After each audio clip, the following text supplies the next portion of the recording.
এসো আমার ঘরে, এসো আমার ঘরে, বাহির হয়ে এসো, বাহির হয়ে এসো, তুমি যে আছো অন্তরে, এসো আমার ঘরে, এসো এসো আমার ঘরে, এসো আমার ঘরে। Thank you so much. খুব সুন্দর একটা গান দিয়ে আমাদের আজকের এই আড্ডাটা শুরু হলো। আর এরকম বৃষ্টির দিন, তার সাথে কফি আর রবীন্দ্রনাথের গান, তো একদম জমে গেছে একদম। দুটো লাইন অ্যাড করা যে এসো এসো আমার ঘরে এসো, ছাতাটা বাইরে রেখে এসো। ছাতাটা ভিজে গেছে। দুজন দেখতেই পাচ্ছেন আপনারা, আজকে আমাদের টলি কথা, টলি আড্ডায় কিন্তু আমাদের সঙ্গে যারা রয়েছে তারা দুজনেই ভেরি ট্যালেন্টেড দুটো মানুষ, যাদের আমি একটা ডেজিগনেশন দিতেই পারবো না, কারণ তারা প্রচুর কিছু একসাথে করেন। একজন আরজে, একজন অধ্যাপক, সরি অধ্যাপিকা না, আমি শিক্ষিকা। আচ্ছা শিক্ষিকা, একজন শিক্ষিকা, তার সাথে আবার তিনি একজন গায়িকা এবং তুমি একজন অভিনেতা অবশ্যই। আরো প্রচুর কিছু রয়েছে, সঞ্চালনও করে দুজনেই। আসলে আমার সবচেয়ে বড় পরিচয় হচ্ছে আমি চাকরিজীবী। আমার মনে হয় সেটা আমাদের সবার ক্ষেত্রে, আমরা সবাই কিছু না কিছু একটা, মানে সেইটা হচ্ছে পরিচয় যদি বলতে হয়, ওইটা হচ্ছে পরিচয়, চাকরিজীবী। তো এইসবের বাইরেও একটা দিন, যে দিনটাকে সুন্দর করে দর্শকদের জন্য সাজিয়ে তুলতে চলেছে, একটা নতুন অনুষ্ঠান আসতে চলেছে। সেই অনুষ্ঠানটা নিয়ে প্রথমেই জানতে চাইবো, এই সকল তারার মাঝে, এটা নিয়ে যদি একটু বলো। আচ্ছা, সকল তারার মাঝে আগামী 29শে অগস্ট আইসিসিআর হলে সন্ধ্যে 6:30টায় অনুষ্ঠিত হতে চলেছে। এটা আমার প্রথম একটা একক সন্ধ্যা বলতে পারো। আর আরেকটা কারণ হচ্ছে সকল তারার মাঝে এই নামকরণের পেছনে একটা কারণ আমি বলি, যে এই আমি তো গান শোনাবই, রবীন্দ্রনাথের গান তো আমি শোনাবই, তার সাথে সাথে আমি গানের মাধ্যমে শ্রদ্ধার্ঘ্য অর্পণ করব সেই সমস্ত তারাদের, যারা এখন আমাদের মধ্যে নেই কিন্তু আকাশে তারা হয়ে রয়েছেন, এবং যাদের জন্য রবীন্দ্রসঙ্গীত একটা সময় কিন্তু জনমুখী হয়েছিল। এরকম আমরা আর কি বেছে বেছে এরকম 7 জন তারাদের নিয়ে, তাদের যে জনপ্রিয় যে গানগুলো, সেগুলোকে নিয়ে আমাদের এই অনুষ্ঠান সকল তারার মাঝে। বাহ। আর এই অনুষ্ঠানে সৌমকদাকে আমরা সঞ্চালকের ভূমিকায় দেখতে চলেছি, ট্যুর গাইড। বিভিন্ন তারাদের কনস্টেলেশন, তারা আকাশে কিভাবে কি অবস্থায় রয়েছে নক্ষত্ররা, সেই যাত্রাটাকে নিয়ে যাওয়ার দায়িত্বটা আমার উপর পড়েছে। কারণ দেখো, যদি 10টা হোক বা 12টা হোক, যতগুলো গানই হয়, সেটা আমরা অবভিয়াসলি এখন বলতে চাইছি না, কারণ সেটা নিয়ে কাজ চলছে। 10টা গান যদি শুধু পরপর হয়ে যায়, সেটা শুধু 10টা গান রইল, সেটা শিরিনের 10টা গান বা ওর পারফর্ম করা 10টা গান। কিন্তু মাঝে মাঝে যদি এই যে সূত্র জুড়ে দেওয়ার কাজটা করা যায়, যেটাকে কনটেক্সট বলে, কন্টেন্টের সঙ্গে কনটেক্সটটা খুব জরুরি, তো সেই কনটেক্সটটা দেওয়ার দায়িত্ব আমার। তো কন্টেন্ট তো বোঝাই যাচ্ছে খুবই সুন্দর হতে চলেছে। আমি যদি উপযুক্ত কনটেক্সট দিতে পারি, তাহলে একটা এক্সপিরিয়েন্স তৈরি হয়। শুধু পরপর গান আমি ইন্টারনেটেও শুনতে পারবো, তাতে কোনো অসুবিধা নেই। এবং যে নক্ষত্ররা নেই, যে কিংবদন্তিরা পৃথিবীতে এখন নেই, তাদের সমস্ত কাজ এখন ইন্টারনেটে পাওয়া যাবে। কিন্তু যেটা পাওয়া যাবে না, সেটা হচ্ছে এই গান আর কথার যে মেলবন্ধন, তাতে যে এক্সপিরিয়েন্সটা তৈরি হবে, যে পরিবেশটা তৈরি হবে, সেই পরিবেশটা আমরা তৈরি করতে চাইছি। মানে আমাদের এটা স্বপ্ন, আমাদের এটা ইচ্ছা যে একটা এই ধরনের আর কি কথা এবং গানের মধ্যে একটা এমন একটা পরিবেশ সৃষ্টি করার, যেটা মনে রাখার রিদম। আচ্ছা, এটার এই প্রসঙ্গেই জানতে চাইবো যে তোমাকে সঞ্চালনা এবং যেটা তুমি বললে যে কনটেক্সট, গল্পটা তুলে ধরা, সেই ভূমিকায় তো তোমাকে দেখা যেতে চলেছে। তাছাড়া শিরিনদের গান প্রচুর শুনতে পাওয়া যাবে, এবং এখনো আমরা একটা গান দিয়ে আমাদের আড্ডাটা শুরু করলাম, তোমাকে প্রচুর আবৃত্তি পাঠ করতে আমরা শুনি নর্মালি সোশ্যাল মিডিয়ায় বলো কিংবা রেডিওতেও বলো, তো এই দিন এই অনুষ্ঠানেও কি সেরকম কিছু কবিগুরুর তোমার থেকে শোনা যেতে চলেছে? মজার বিষয়টা হচ্ছে থাকবে তো বটেই, কিন্তু সবসময় সেটা রবীন্দ্রনাথের নাও হতে পারে। কারণ এটা আমার মনে হয়, আমার ব্যক্তিগত মত, অনেকেই হয়তো মানবেন না, কিন্তু আমার মনে হয় যে ভাবনা চিন্তার দিক দিয়ে মহৎ শিল্পের কাজগুলো একে অপরের সঙ্গে জুড়ে যেতে পারে। আজকে একটা গানের আগে বা পরে যে ভাব তৈরি হচ্ছে, সেই ভাবটাকে আরেকটু গেঁথে দেওয়ার জন্য আমি অবশ্যই রবীন্দ্রনাথ বলতেই পারি, বলতে চাই। ওনারই অনুষ্ঠান, শুধু ওনার অনুষ্ঠান না, ওনারই জীবন। আমি বললাম না, আমরা চাকরিজীবী, আমরা আসলে রবীন্দ্রনাথের চাকরি করি, we are employees of the institution call Rabindranath. কিন্তু তাকে আরেকটু ভালো করে একটা অন্য অ্যাঙ্গেলে দেখার জন্য যদি আমার কাছে ধরা যাক গুলজারের কিছু লাইন থাকে, বা যদি আমার কাছে উইলিয়াম ওয়ার্ডসওয়ার্থের কিছু লাইন থাকে, আমি সেটাও যদি, আমি বলছি না যে এই দুজন কেন পড়বে, আমি এখনো জানি না, শুনলে সেদিন একটু আটকে উঠবে, আমার এখনো কোনো প্রিপারেশন হয়নি, আমার শুধু মাথার মধ্যে ব্যাপারটা ঘুরছে, এবার মাথা থেকে খাতায় আসবে। এবার সেই খাতাটা হয়তো দেখা গেল 29 তারিখ 28 তারিখ রাত্রে হচ্ছে। হ্যাঁ, তো আমি সেটা আগেই বলে রেখেছি যে দেখো, স্টেজে তুমি যে পারফরমেন্স তুমি পেয়ে যাবে, কিন্তু তার আগে ব্যাক স্টেজ দেখতে যাবে, ব্যাক স্টেজে অনেক কিছু চলছে। কারণ গানের লিস্ট একরকম, আমাদের এখন আবহাওয়া একরকম, মানসিক অবস্থা একরকম, শহরের অবস্থা একরকম, ব্যক্তিগত জীবন একরকম, বিভিন্ন, তো সবকিছুকেই যদি আমি নিয়ে আসতে পারি, কারণ উনিও তাই করেছেন, উনি প্রকৃতিকে, সমাজকে, মনের ভাবকে, সমস্ত কিছুকে মানুষকে তো সেখানে 29শে আগস্ট সেই সময়টা, সেই দিনটা কিরকম থাকছে সেটাও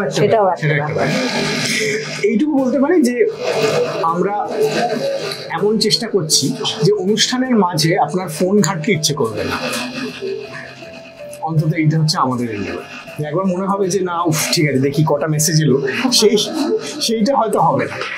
সেই জন্য আমাদের এই অনুষ্ঠানটা মানে মোটামুটি 2 ঘন্টার একটা অনুষ্ঠান, তো কোনো ব্রেক নেই, কিন্তু কারণ কোনো ব্রেকের কোনো জায়গাই নেই, মানে আমরা দিচ্ছি না। মানে দর্শকরা যারা আসবে এখানে, তারা বা শ্রোতারা যারা থাকবেন ওখানে, তারা মনোমুগ্ধ হয়ে শুধু তাকিয়েই থাকবে, এটাই তোমার কথা বা এটাই তোমার চেষ্টা, আমাদের চেষ্টা, আমাদের সকল, কারণ এটা তো একটা টিম ওয়ার্ক। হ্যাঁ, আমরা অনেক মানুষ এটার জন্য আমরা পরিশ্রম করছি, তো এটা অনেক আমাদের একসঙ্গে অনেকের একটা মিলিত স্বপ্ন, একটা প্রয়াস। আচ্ছা, সমগ্র যেটা বললাম এই আবৃত্তির কথা, তো আজকে এই মুহূর্তে আমরা দিদির তো একটা গান শুনতে পেলাম, তোমার একটা আবৃত্তিকে শুনতে পাই? 2 লাইন যদি তুমি কিছু শোনাও। এটাই তো মুশকিল করে দিলে। আমি সেদিন তোমার বেলা বসের আবৃত্তির ধরনটা দেখছিলাম, গানটাকে আবৃত্তি করে, ওটা খুব সুন্দর লেগেছিল। Thank you. দেখো, এই মুহূর্তে যেগুলো মনে আছে তার মধ্যে থেকে যদি বলি যে যেমন আমার খুব প্রিয় কবিতা হচ্ছে অভিসারের যে চলনটা, সেটা আমার খুব প্রিয়। যেমন লিখছেন যে সন্ন্যাসী উপমুক্ত, মথুরাপুরীর প্রাচীরের তলে একদা ছিলেন সত্য, নগরের দ্বীপ নিবেছে পবনে, দুয়ার রুদ্ধ পৌর ভবনে, নিশীথের তারা শ্রাবণ গগনে, ঘন মেঘে অবলুপ্ত। এই যে চলনটা এত সুন্দর, হঠাৎ কাহার না, তারপর এই মুহূর্তে মনে পড়ছে না, তুমি এটা বললে আমি একটু প্রিপেয়ার করে আসতাম। তবে আমি বলবো যে এরকম আরো জিনিস নিয়ে ঘাটাঘাটি চলছে, এবং হ্যাঁ, আমার অতটা মুখস্থ নেই, আমি দেখে সামনে টেক্সটটা থাকলে আমার সুবিধা হয়, তো সেইটা আমরা ওই দিন মানে দর্শকরা যদি এরকম কিছু দেখতে চান, এরকম ম্যাজিক্যাল একটা মোমেন্টের সাক্ষী থাকতে চান, তাহলে অবশ্যই তাদেরকে পৌঁছে যেতে হবে 29শে আগস্ট। আর তাছাড়া এবারে তোমার কাছে আসি, এই যে আজকে গানের অনুষ্ঠান, মানুষ তোমার গান এত ভালোবাসছে, আমাদের প্রত্যেক বাঙালি বাড়িতেই ছোট থেকে একটা রবীন্দ্রনাথের গান বা রবীন্দ্রনাথের গান শেখার একটা চল থেকেই থাকে, মেয়েদেরকে স্পেশালি বাড়িতে শেখানো হয়, সেখান থেকে তুমিও শিখেছো ছোটবেলায়, কিন্তু তারপর পরবর্তীকালে পেশা হিসেবে কিন্তু তুমি গানটাকে বেছে নাও। এত বছর পর সেটাকে পেশা হিসেবে বাছার কথা কেন? পেশা হিসেবে আমি এখনো এটাকে বাছিনি, এটা হচ্ছে সব থেকে বড় ব্যাপার। আমার পেশা কিন্তু গান নয়, এটা আমার নেশা। আমার পেশা শিক্ষকতাই। বেসিক্যালি যেটা হয়েছে সেটা হচ্ছে আমি একটু আগে গল্প করছিলাম যে করোনা পিরিয়ড থেকে আমার মানে এই প্রফেশনালি আর কি গান গাওয়া শুরু হয়েছে। মানুষ এত ভালোবাসা দিয়েছেন, এত সাপোর্ট আমাকে করেছেন প্রতিনিয়ত, যে আমি এটা মনে করি যে এটা আমার একটা রেসপন্সিবিলিটি, যে আমার গান গাওয়া, আমার গান তাদের কাছে পৌঁছে দেওয়া। হ্যাঁ, তো আমি আশা করব যে এই 29শে আগস্ট আমার এই প্রথম যে একক সন্ধ্যা, সেখানেও মানুষ ঠিক একই রকম ভাবে আমার পাশে এসে দাঁড়ায়, যেভাবে এতদিন ধরে আমাকে মানুষ সাপোর্ট দিয়ে গিয়েছেন। তো সেই জন্যই আমার আর কি গানের জগতে আসা বলতে পারো। মানুষের জন্য, শ্রোতাদের জন্য তুমি এই পথটা বেছে নিয়েছো। একদমই তাই। আমি একটু অ্যাড করব, এটা যেমন একটা ভাবনা, আমার আবার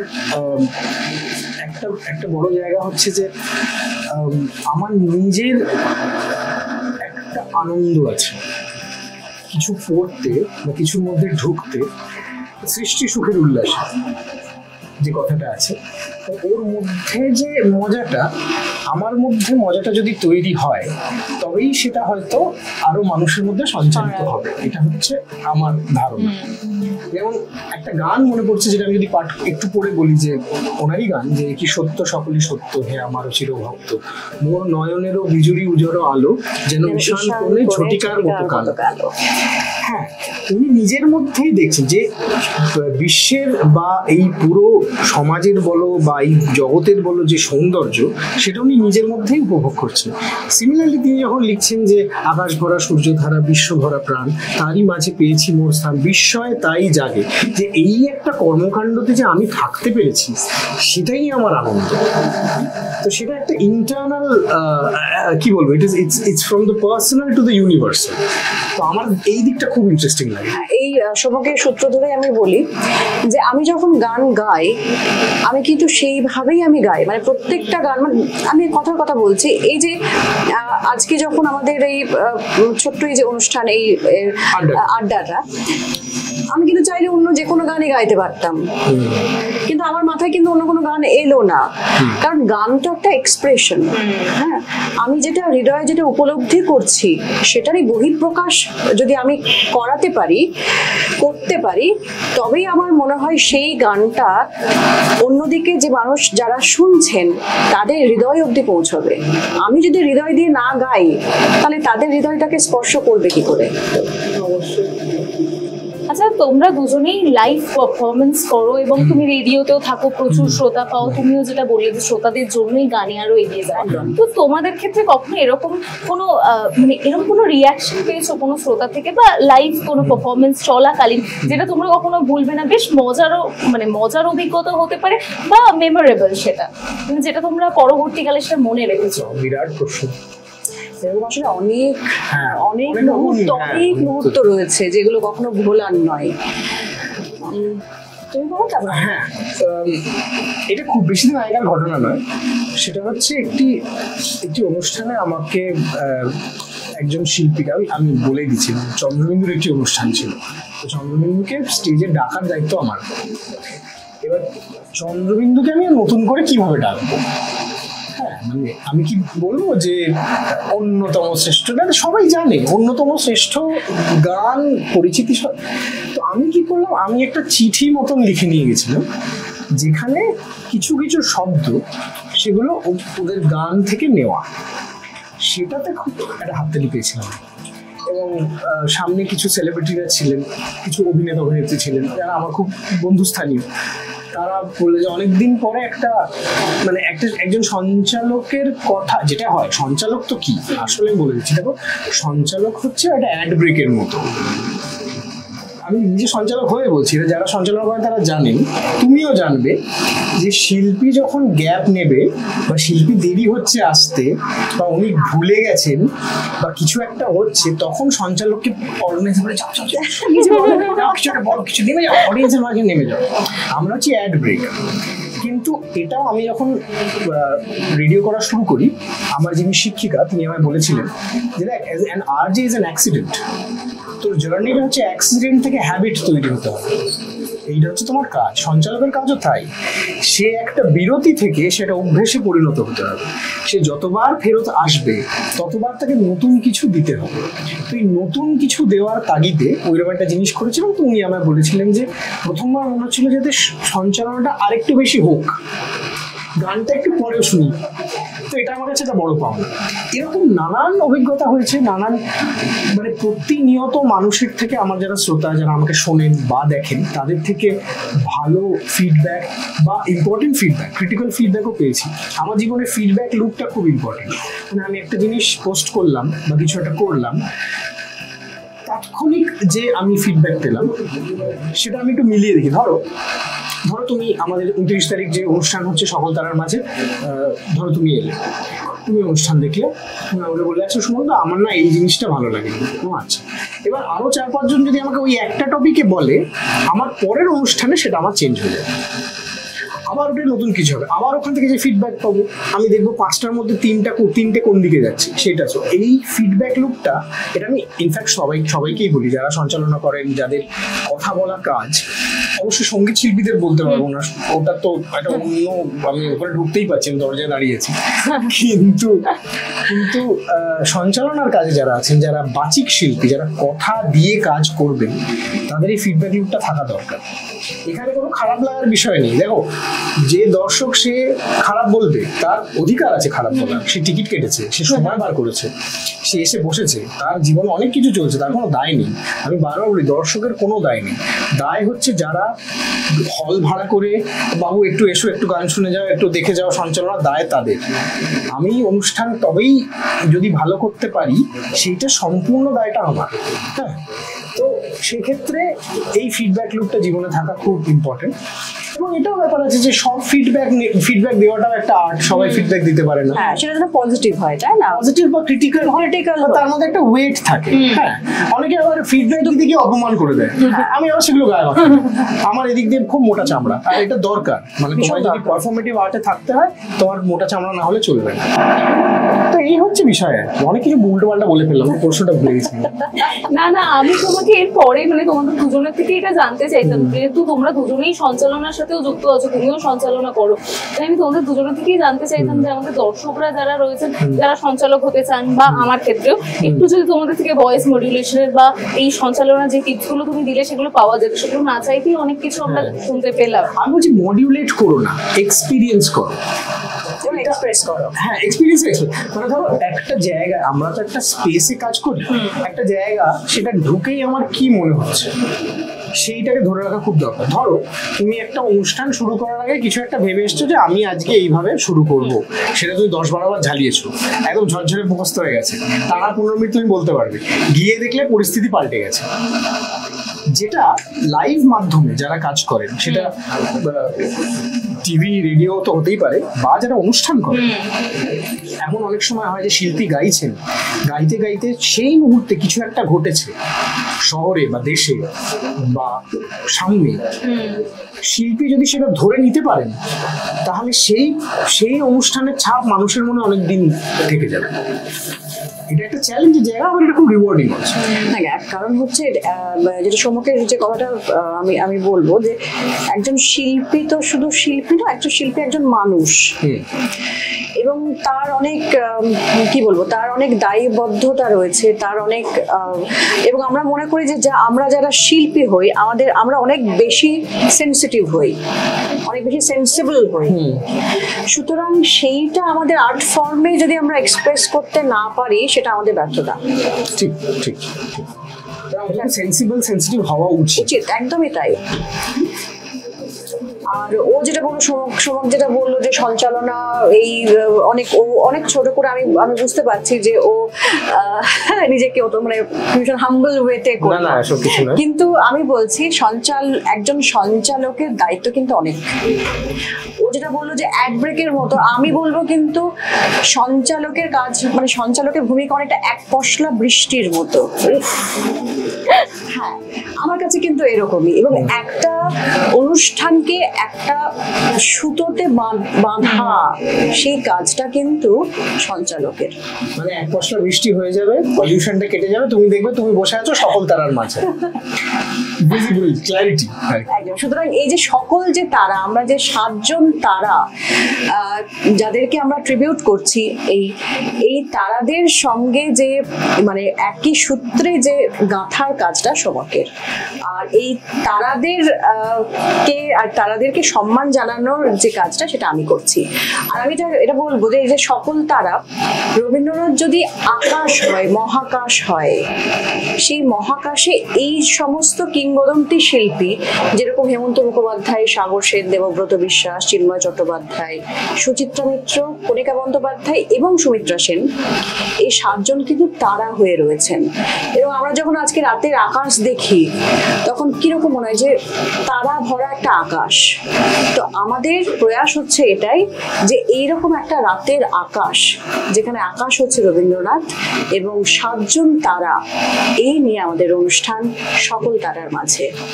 আর এটা উপভোগ করতে হলে দর্শকদের চলে যেতে হবে ICCR হল 29শে আগস্ট, অর্থাৎ সামনের শুক্রবার, ঠিক সন্ধ্যে 6:30টায়। আমাদের সাথে এতক্ষণ আড্ডা দিলাম আর দর্শকদের সকল তারার মাঝে যে আসার যে আহ্বান জানালাম, সেটার জন্য তো তোমাদেরকে অনেক অনেক ধন্যবাদ এতক্ষণ সময় দেওয়ার জন্য। তবে আমি আমাদের আজকের এই আড্ডাটা শুরু যেরকম করেছিলাম একটা গান দিয়ে, শেষ আমি একটা ছোট্ট খেলা দিয়ে করতে চাই। আর সমকটাকে আমরা অভিনয় করতে দেখি, তাই আমি অবশ্যই তোমাকে অভিনয় করতে আমরা দেখেছি। তো তোমাকে আমি 3টে গান বলবো, দিদিকে আমরা গান গাইতে শুনছি, তাই তোমাকে আমি 3টে গান বলবো, তুমি সেই 3টে গান অভিনয় করে দিদিকে বোঝাবে, আর দিদি সেগুলো আমরা গিয়ে পড়ে। সাইনগুলো জানো তো? ইংলিশ, হিন্দি, বাংলা। এটা ইংলিশ, হিন্দি, বাংলা। দামসারাটের সাইনগুলো জানো তো? না জানলে খুব মুশকিল কিন্তু। আচ্ছা ঠিক আছে। বাংলা 5 ওয়ার্ডস। আচ্ছা, একজন গায়ক। First word. আচ্ছা, ফার্স্ট ওয়ার্ড। ছোটবেলায় খেলেছি। তুমি, টিভি, মাছ, জল, ওই দিকে, ওই দিকে, ওই,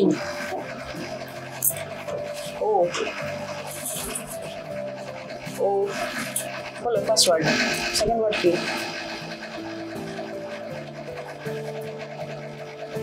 চাও। Fourth word. আচ্ছা, মুখে বলতে পারো, ঠিক আছে। Fourth word. না, ওই মানে না। কি সুন্দর, কি সুন্দর প্রথমবার শেষ ওয়ার্ডটা দিয়ে পুরো গানটা বুঝে দেখো, this is the magic of that man, দুটো শব্দ দিয়ে গান ধরে ফেলতে পারে। থ্যাংক ইউ সো মাচ তোমাদেরকে। আর আমাদের দর্শকদেরও জানাই যে আপনারা সকলেই চলে যাবেন এই সকল তারার মাঝে দেখার জন্য, এবং তার পাশাপাশি আমাদের আজকের এই এপিসোডটি কেমন লাগলো সেটাও জানাতে ভুলবেন না। আর আমাদের কমেন্ট বক্সে অবশ্যই জানাবেন কেমন লেগেছে। আর এরকমই নতুন নতুন ভিডিও দেখতে প্রত্যেক শনিবার ঠিক সন্ধ্যে 6টায় নজর রাখবেন টলি কথায়। ধন্যবাদ।